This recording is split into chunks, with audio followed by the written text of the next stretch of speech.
Hello, this is Thomas with Aero-Lite Plastics, and this video will demonstrate how to install a replacement lamp set for an Aero-Lite lighted address sign.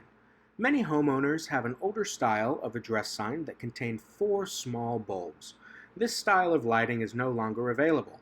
However, we offer both incandescent and LED replacement lamp sets to replace the old style of lighting. For the purpose of this video, we will be using the LED lamp set. Let's get started. The first step is to remove the lens. Squeeze the middle of the top and bottom of the lens to release the tabs holding the lens in place. Pull straight out, being careful not to break the tabs located on the top and the bottom of the lens. Next is to disconnect the sign from power.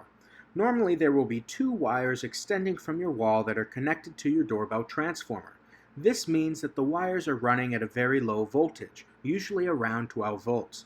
However, if you feel uncomfortable with working with electricity and are installing the sign yourself, turn the breaker off. Another option would be to hire an electrician or a handyman. To disconnect these wires, use a flathead screwdriver to slightly loosen the screws holding the wires in place. Gently pull the wires out of the terminals.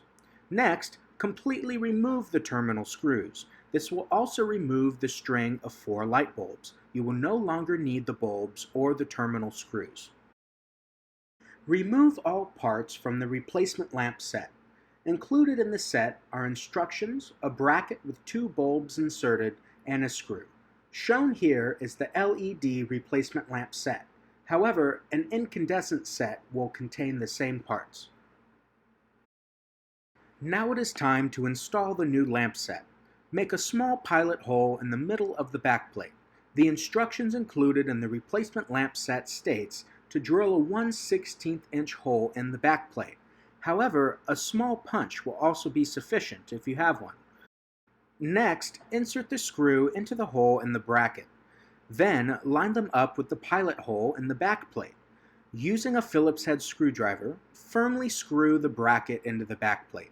Be careful not to over-tighten. You may strip the hole in the plastic. Reconnect the wires to the sign. On the bracket you just installed, there are small metal clips with a hole at the tip of each. Insert one wire into the small hole at the tip of one of the clips, and bend the wire around the clip. Crimp the clip down to secure the wire. Repeat this step with the other wire and the opposite clip. It does not matter which wire is attached to which clip. After the wires are securely attached and the sign is lit, replace the lens. To do this, squeeze the middle of the top and bottom and place it into the backplate. The tabs on the lens should snap into the backplate. The lens may fit snug, but be careful not to use excessive force when replacing the lens. You may break the tabs that hold the lens in place. This completes the installation tutorial of the replacement lamp set for an Aero-Lite lighted address sign. If you have any questions, please visit our website at www.aero-lite.com and read our FAQs or call our replacement part line. Thank you for watching and have a great day.